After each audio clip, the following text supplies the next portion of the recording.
Breaking news చూస్తున్నారు. కాసేపట్లో Delhi Rouse Avenue కోర్టుకు వెళ్లబోతున్నారు ఎమ్మెల్సీ కవిత. సిబిఐ కవితను వారం రోజుల పాటు కస్టడీ కోరే అవకాశం ఉంది.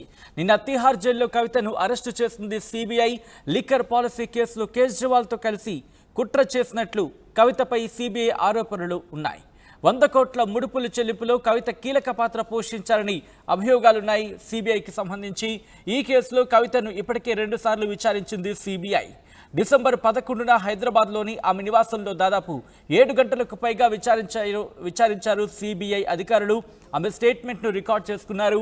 ఆ తర్వాత కవితను నిందితురాలుగా చేర్చుతూ ట్రయల్ కోర్టులో ఛార్జ్ షీట్ దాఖలు చేశారు. ఇక తిహార్ జైల్లో ఉన్న కవితను ట్రయల్ కోర్టు అనుమతితో ఈ నెల 6వ తేదీన రెండోసారి దాదాపు 3 గంటల పాటు విచారించారు సిబిఐ అధికారులు. ఇటీవల జరిపిన విచారణలో సహకరించకపోవడం వల్లే అరెస్టు చేసినట్లు వెల్లడించారు.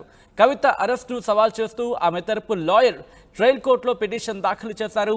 ఈ పిటిషన్ విచారణ జరిపిన ఎమర్జెన్సీ బెంచ్ ముందస్తు సమాచారం లేకుండా కవితను అరెస్టు చేయడం సరికాదని ఆమె తరపు లాయర్ వాదన వినిపించారు. అయితే ఈ కేసులో తాను ఎలాంటి రిలీఫ్ ఇవ్వలేనన్నారు సెషన్స్ జడ్జ్. ఆ పిటిషన్పై కాసేపట్లో సిబిఐ స్పెషల్ కోర్టులో విచారణ జరగనుంది. మార్చి 15న కవితను అరెస్టు చేస్తుంది ఈడీ. ఈ నెల 23 వరకు జ్యుడిషియల్ కస్టడీలో ఉన్నారు కవిత. ఈ నెల 16వ తేదీన కవిత రెగ్యులర్ బెయిల్ పిటిషన్పై విచారణ జరగబోతుంది. ఈడీ కేసులో బెయిల్ వచ్చిన సిబిఐ కేసులో జైల్లోనే ఉండాల్సిన పరిస్థితి ఇప్పుడు కవితది. ఏం జరగబోతోంది ఈరోజు, ఎటువంటి వేడి వాదన జరిగే అవకాశం ఉంది తెలుసుకునే ప్రయత్నం చేద్దాం. మా ప్రతినిధి రామకృష్ణ అప్డేట్స్ అందించేందుకు లైవ్లో జాయిన్ అవుతున్నారు. రామకృష్ణ, ఈరోజు కవితకు సంబంధించి పిటిషన్ బెంచ్ ముందుకు రాబోతోంది, వాదనలు జరగబోతున్నాయి. ఎటువంటి అంశాలు ప్రస్తావించబోతున్నారు ఇటు సిబిఐ తరపు లాయర్లు, అలాగే కవితకు సంబంధించి ఎటువంటి వాదన వినిపించే అవకాశం ఉంది ఈరోజు? అయితే కవితను ఈ రోజు తిహార్ జైలు నుంచి ఇక ఆమెను రౌజ్ అవెన్యూ కోర్టుకు తీసుకొస్తారు. రౌజ్ అవెన్యూ కోర్టులో ప్రత్యేక న్యాయమూర్తి ముందు హాజరుపరుస్తుంది సిబిఐ. అయితే ఇక్కడ సిబిఐ తో పాటు ఇక ఈడీ కూడా గతంలో అరెస్ట్ చేసింది. మరి సిబిఐ వారం రోజుల పాటు కవితను కస్టడీకి కోరే అవకాశం అయితే కనిపిస్తుంది. అయితే అకస్మాత్తుగా సిబిఐ అరెస్ట్ చేయడంపై కవిత లాయర్లు నితీష్ రాణా ఇప్పుడు సిబిఐ ప్రత్యేక న్యాయస్థానాన్ని ఆశ్రయిస్తున్నారు. అయితే రంజాన్ హాలిడేస్ ఉన్న నేపథ్యంలో వేరే న్యాయమూర్తి ముందు ఏమని హాజరుపరుస్తున్నారు. అయితే ఇక్కడ విషయం ఏంటంటే ఈ న్యాయమూర్తి తనకి ఏమి విషయాలు తెలియదు. నిన్న కూడా దీనికి సంబంధించి పిటిషన్ వేసినప్పటికీ కూడా ఆ కొత్త న్యాయమూర్తి నాకు ఈ విషయాలు, ఈ కేసుకు సంబంధించి లిక్కర్ స్కామ్ సంబంధించి నాకు ఈ విషయాలు ఏం తెలియదు కాబట్టి రెగ్యులర్ గా ఎవరైతే న్యాయమూర్తి కావేరి బవేజా ఉన్నారో ఆమె దగ్గరికి దృష్టికి తీసుకెళ్లాలని చెప్పేసి కూడా ఆ న్యాయమూర్తి చెప్పిన నేపథ్యంలో ఈ రోజు కవితను కావేరి బవేజా ముందు హాజరుపరుస్తున్నారు. మరి హాజరుపరిచినప్పుడు ఇక్కడ ప్రధానమైన అంశం ఏంటంటే సిబిఐ ఆమెను ఇంట్రాగేట్ చేసింది తిహార్ జైల్లో. తర్వాత ఆమెను అరెస్ట్ చూపించారు. ఒకవైపు ఈడీ ఇంట్రాగేట్ చేసింది, అరెస్ట్ చేసింది, తిహార్ జైలు పంపించారు. మళ్ళీ అదే ప్రాసెస్ ని ఇప్పుడు సిబిఐ కూడా చేస్తుంది. సిబిఐ ఇంట్రాగేట్ చేస్తుంది, అరెస్ట్ చేసింది. ఇప్పుడు జైలు మళ్ళీ తిహార్ జైలు నుంచి ఆమె కోర్టుకి సబ్మిట్ చేసి కోర్టు నుంచి మళ్ళీ తిహార్ జైలుకి పంపిస్తారు. అయితే ఇక్కడ వారం రోజుల పాటు కస్టడీ అడుగుతుంది సిబిఐ వారం రోజుల కస్టడీ అడిగితే ఒకవేళ కానీ సిబిఐకి వారం రోజుల కస్టడీ ఇచ్చినట్టుగా అయితే మాత్రం ఆమెని సిబిఐ ప్రధాన కార్యాలయం తీసుకెళ్లి అక్కడ విచారిస్తారు.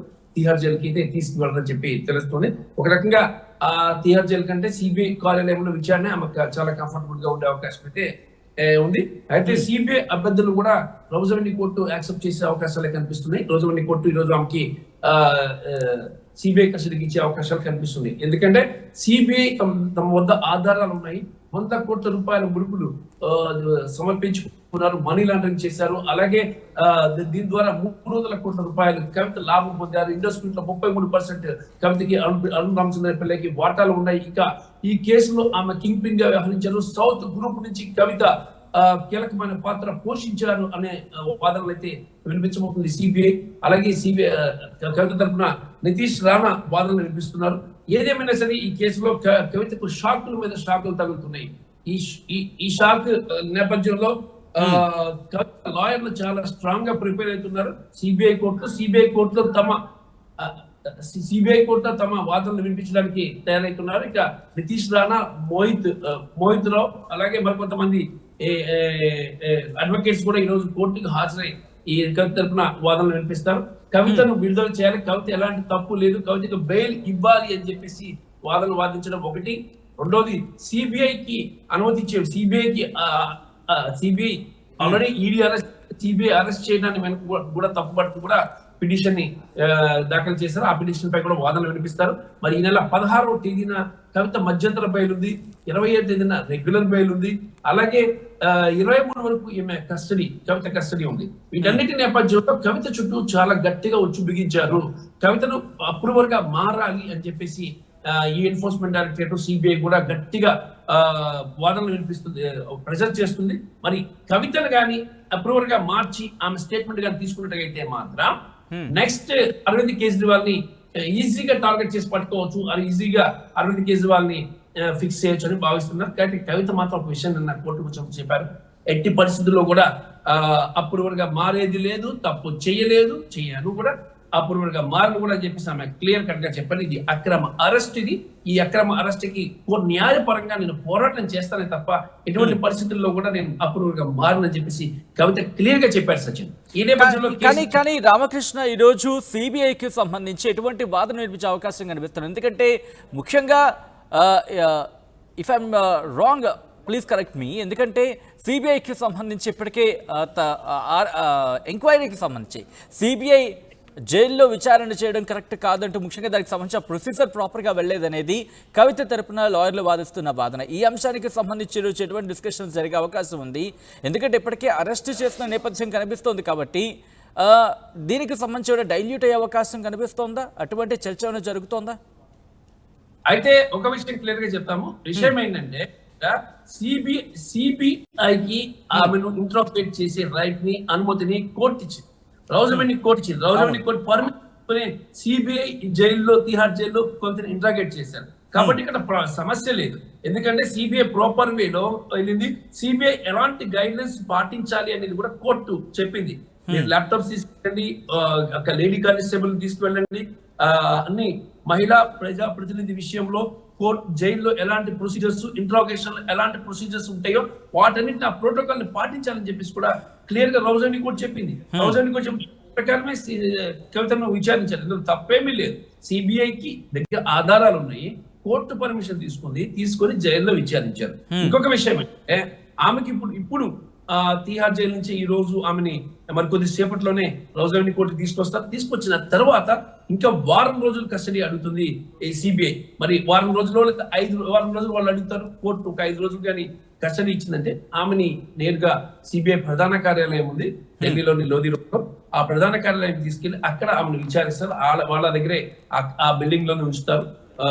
గతంలో ఈడీ ఎలా వాళ్ళ దగ్గర పెట్టుకుని అక్కడ విచారించారు, అలాగే చేస్తారు ఇప్పుడు కూడా. ఆ తర్వాత మళ్ళీ కోర్టుకి హాజరుపరుస్తారు 5 రోజుల తర్వాత. కోర్టు రిమాండ్ విధిస్తే ఆమె మళ్ళీ తిహార్ జైలుకి వెళ్ళే అవకాశం ఉంది. అయితే ఇక్కడ మరోవైపు ఇక్కడ బెయిల్ పిటిషన్ ఈ నెల 23 బెయిల్ పిటిషన్ ఉంది కాబట్టి బెయిల్ రాకపోతే 20వ తారీఖున 16 బెయిల్ పిటిషన్ ఉంది, 23 వరకు రిమాండ్ ఉంది. 16 బెయిల్ పిటిషన్ లో గానీ ఆమెకు గానీ బెయిల్ రాకపోతే వాళ్ళు ట్రయల్ కోర్టు నుంచి నేరుగా హైకోర్టుకి వెళ్ళి బెయిల్ తెచ్చుకోవాల్సిన పరిస్థితి ఏర్పడుతుంది. ఇప్పుడు మనం కానీ అరవింద్ కేజ్రీవాల్ విషయం కానీ, అలాగే MP Aam Aadmi party MP Sanjay Singh విషయంలో కానీ ఇదే జరిగింది. లిక్కర్ స్కామ్ విషయంలో ఉన్న అందరి విషయంలో కూడా ట్రయల్ కోర్టు ఎవరికి బెయిల్ ఇవ్వలేదు, హైకోర్టు కూడా బెయిల్ ఇవ్వదు, నేరుగా సుప్రీంకోర్టు బెయిల్ ఇచ్చింది. సో ఈ కవిత విషయంలో సుప్రీంకోర్టు బెయిల్ వచ్చే అవకాశం, సుప్రీంకోర్టు దాకా బెయిల్ కోసం వెళ్ళాలి అంటే అట్లీస్ట్ 2 months టైం పడుతుంది. ఇక్కడ ట్రయల్ కోర్టులో ఇంకా కంప్లీట్ కాలేదు, ఎన్ని ప్రొసీజర్స్ కంప్లీట్ చేసుకోవాలా, నెక్స్ట్ హైకోర్టుకి వెళ్ళాలా, హైకోర్టు ప్రొసీజర్స్ కంప్లీట్ చేసుకోవాలా, అక్కడ వాదనలు వినిపించాలి ఇరువైపుల న్యాయవాదులు, ఆ తర్వాత సుప్రీంకోర్టుకి వెళ్ళాలి. సో ఇక 2 నెలలు పట్టే అవకాశం ఉంది. ఆఫ్టర్ ఎలక్షన్స్ వల్ల కవిత బయటకు రావడానికి అవకాశం ఉందని న్యాయం ఇప్పుడు చెప్తున్నారు సచిన్.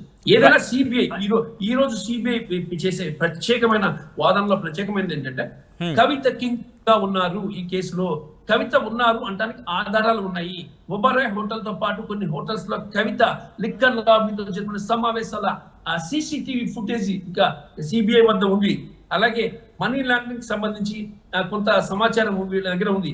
ఎవరైతే ఇప్పటిదాకా అరెస్ట్ చేశారో అభిషేక్ బోయినపల్లి, సంజయ్ సింగ్, మనీష్ సిసోడియా, మాగంటి రాఘవ, ఇక సుకేష్ చంద్రశేఖర్, ఇక చాలా మంది దగ్గర నుంచి చాలా సమాచారాన్ని వీళ్ళు సేకరించారు. ఆ సమాచారం సేకరించడం, ఆ ఎవిడెన్సెస్ కూడా ఉన్నాయి. ఆ ఎవిడెన్సెస్ అన్నిటిని కూడా పేపర్లో పెట్టి తీసుకొచ్చారు కోర్టుకి. మరి వీటన్నిటిని కూడా వాదనలు వినిపిస్తారు కోర్టు ముందు. అక్రమ అరెస్టు నా ప్రమేయం లేదంటుంది. లేదు నీ ప్రమేయం ఉంది, మా దగ్గర ఆధారాలు ఉన్నాయని చెప్పేసి ఆధారాల కాపీని కోర్టు ముందు పెట్టబోతుంది ఈరోజు సిబిఐ.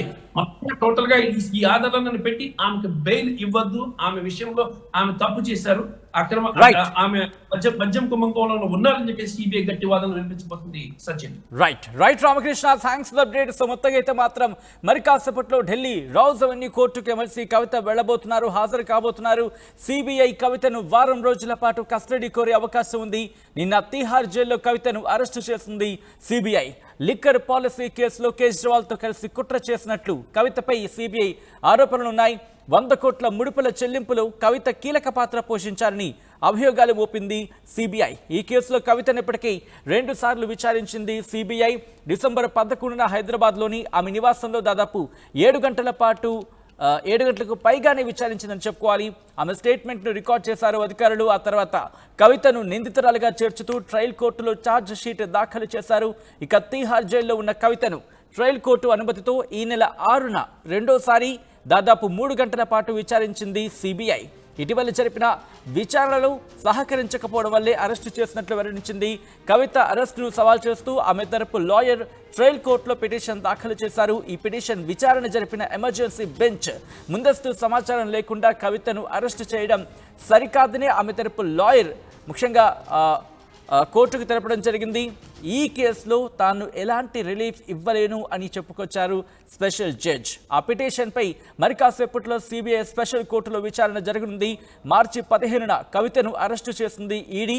ఈ నెల 23 వరకు కూడా జ్యుడిషియల్ కస్టడీలో ఉండబోతున్నారు కవిత. అయితే ఈ నెల 16న కవిత రెగ్యులర్ బెయిల్ పిటిషన్పై విచారణ జరగనుంది. ఈడీ కేసులో బెయిల్ వచ్చిన సిబిఐ కేసులో జైల్లోనే ఉండాల్సిన పరిస్థితి కవితది.